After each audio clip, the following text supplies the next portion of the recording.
उत्तर बिहार के सबसे बड़े शहर और लीची टाउन के नाम से फेमस मुजफ्फरपुर शहर की बात अगर हम करें तो मुजफ्फरपुर शहर में स्थित बैरिया बस स्टैंड का अब बदलने वाला है नाम। और साथ ही साथ मुजफ्फरपुर में होने वाला है कुछ ऐसा निर्माण जिससे मुजफ्फरपुर की बदल जाएगी कायाकल्प। क्या है खबर, आइए जरा हम लोग जानते हैं और देखते हैं कि यह हमारे एग्जामिनेशन पॉइंट ऑफ व्यू से किस प्रकार से रिलेवेंट होगा। तो नमस्कार है आप सभी लोगों को, मेरा नाम है आदित्य वैभव और करता हूं मैं आप सभी लोगों का तहे दिल से स्वागत आप सबके अपने चैनल बीपीएससी स्टडी आईक्यू पे। आपको बताते चले कि मुजफ्फरपुर में बदला बैरिया बस स्टैंड का नाम, रिंग रोड का भी होगा अब मुजफ्फरपुर में निर्माण।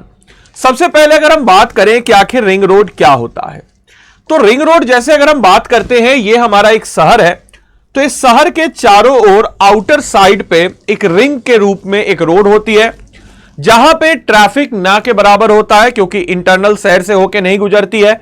और यह ट्रैफिक को कम करने और यातायात को सुगम और सुविधाजनक बनाने में काफी ज्यादा मदद करती है। और इसी क्रम में आपको बताते चले कि मुजफ्फरपुर में बदल जाएगा बैरिया बस स्टैंड का नाम। क्या यह खबर, तो आपको बताते चले कि बिहार के मुख्यमंत्री नीतीश कुमार ने मुजफ्फरपुर जिले के विकास के लिए कई सारे महत्वपूर्ण घोषणाएं की है। आप सबको बताते चले कि वह प्रगति यात्रा पर अपने हैं, जिस प्रगति यात्रा में वह जिन भी जिलों में जा रहे हैं वहां पे उस प्रगति की रफ्तार को बढ़ाने के लिए बहुत सारे पहलुओं को, बहुत सारी योजनाओं का शुभारंभ कर रहे हैं और बहुत सारी योजनाएं जो हो रखी है उनके बारे में उनका शिलान्यास भी कर रहे हैं, यानी कि उनका उद्घाटन भी कर रहे हैं। इसी क्रम में शहर के पूर्वी भाग में रिंग रोड, जो कि राम दयालु नगर और गोबर सही रेलवे क्रॉसिंग पर रेलवे ओवरब्रिज का निर्माण और साथ ही साथ बैरिया बस स्टैंड का नाम बदल करके अब रखा जाएगा अमर शहीद बैकुंठ शुक्ल के नाम से। यह एग्जाम के लिए बहुत इंपॉर्टेंट है कि आपसे पूछा जाएगा कि हाल ही में बिहार के मुजफ्फरपुर में बैरिया बस स्टैंड का नाम बदल करके क्या रखा गया, तो याद रखिएगा अमर शहीद बैकुंठ शुक्ल के नाम पर रखा गया है। इस परियोजनाओं में जिलों के विकास को गति मिलेगी और लोगों को आवागमन में काफी ज्यादा सुविधा मिलने वाली है। साथ ही साथ आपको बताते चले इन घोषणाओं में शहर के भाग में रिंग रोड के बारे में मैंने आपको बताया कि शहर के चारों ओर आउटर रोड में यात्रा को आवागमन को एक अच्छा और सुविधाजनक बनाएगा और विकास की गति तेजी मिलेगी। इससे क्या होगा, डेवलपमेंट तेज होगा। उन्होंने कहा है कि उनकी घोषणाओं में अतिरिक्त मुजफ्फरपुर जिले में और कोई भी जरूरत होगी तो उसको भी करवाया जाएगा, ऐसा वादा हमारे माननीय मुख्यमंत्री जी करके गए हैं।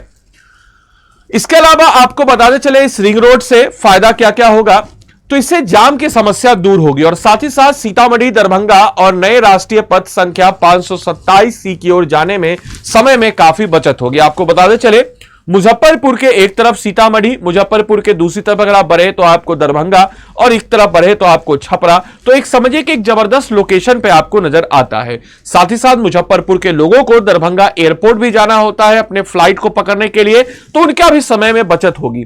और राम दयालु चौक पर ट्रैफिक जाम की समस्या को दूर करने के लिए गोबर सही व राम दयालु नगर में रेलवे क्रॉसिंग पर साथ ही साथ रेलवे ओवरब्रिज का शीघ्र निर्माण कराया जाएगा।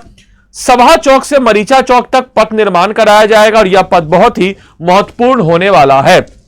आपको बताते चले चांदनी चौक, नॉर्थ चांदनी चौक दिल्ली वाला, मुजफ्फरपुर में भी एक चांदनी चौक है, वहां से बखरी रोड बाईपास तक सड़क चौड़ीकरण और सुदृढ़ीकरण कराया जाएगा। और भगवानपुर चौक, जो कि एक इंपॉर्टेंट चौक के रूप से जाना जाता है जहां से पट्टा रूट से बसें आती हैं, वहां पे पुल सहित सड़क चौड़ीकरण किया जाएगा। साथ ही मुजफ्फरपुर जिले के कई सड़कों का निर्माण भी कराया जाएगा। इसके अलावा चंदवारा पुल के पहुंचते पथ का निर्माण भी कराया जाएगा।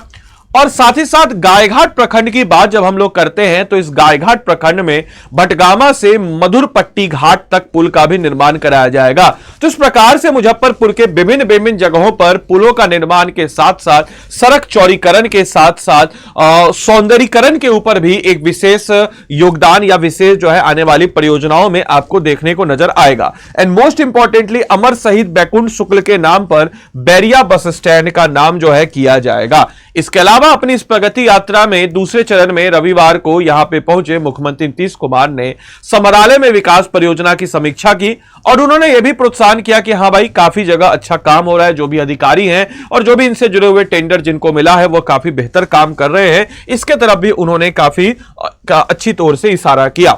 आपके लिए आज का होमवर्क है कि देश की पूर्वी पश्चिमी कॉरिडोर सड़क परियोजना का अंग बिहार का कौन सा राष्ट्रीय उत्पथ है। यानी कि आपको बताते चले कि दो इंपॉर्टेंट हाईवेज है, एक तो ईस्ट वेस्ट कॉरिडोर, एक है नॉर्थ साउथ कॉरिडोर। हालांकि इन दोनों का मिलन होता है झांसी में, लेकिन प्रश्न मेरा कुछ और है। प्रश्न पूछा जा रहा है कि पूर्वी पश्चिमी यानी कि ईस्ट वेस्ट कॉरिडोर का कौन सा एनएच पथ जो है वो हमारे बिहार में उस एनएच का जो एनएच मौजूद है वो इसका हिस्सा है। साथ ही साथ आपको इस क्लास के पीडीएफ और मेरे द्वारा प्रोवाइड किए गए जितने भी स्टडी मटेरियल्स है उसको अगर आपको चाहिए तो आप इस टेलीग्राम ग्रुप को स्कैन कर लीजिए या टेलीग्राम पे जाकर के बीपीएससी कंटेंट वाला सर्च कीजिए, क्लास की पीडीएफ आपको यहीं पे मिल जाएगी। अपार्ट फ्रॉम दैट, आप में से कोई भी जन अगर हमारे पेड कोर्स के साथ जुड़ना चाहता हो तो स्टडी आईक्यू के ऐप या वेबसाइट पे आप चले जाइए। स्टडी आईक्यू के ऐप या वेबसाइट पे जब आप जाते हैं तो यहां पे आपके समक्ष बहुत सारे कोर्सेज नजर आ जाते हैं। यहां पे आपको स्टेट पीसीएस लाइव पे आ जाना है। स्टेट पीसीएस लाइव पे आप आएंगे तो यहां पे आपको बिहार पीएससी का कोर्स नजर आएगा। हमारे इस कोर्स की खास बात क्या है कि आपके फाउंडेशन को बिल्डअप करने के लिए हम इसमें एनसीईआरटी कोर्स दे देते हैं। साथ ही साथ फॉर योर रेफरेंस हम इसमें एक रिकॉर्डेड कोर्स भी दे देते हैं। इस कोर्स की खास बात, इस कोर्स में आपको मिलता है लाइव क्लासेस 1100 प्लस घंटे की। इसके अलावा इस कोर्स में आपको मिल जाएगा one on one mentorship, personal और प्रोफेशनल मेंटरशिप। साथ ही साथ इस कोर्स में आपको टेस्ट सीरीज के अलावा प्रीलिम्स मेंस और इसके अलावा आपको इसमें हैंड रिटेन नोट्स मिल जाते हैं, क्लास नोट्स पीडीएफ्स के अलावा, और बहुत सारी सुविधाओं से लेस यह कोर्स है।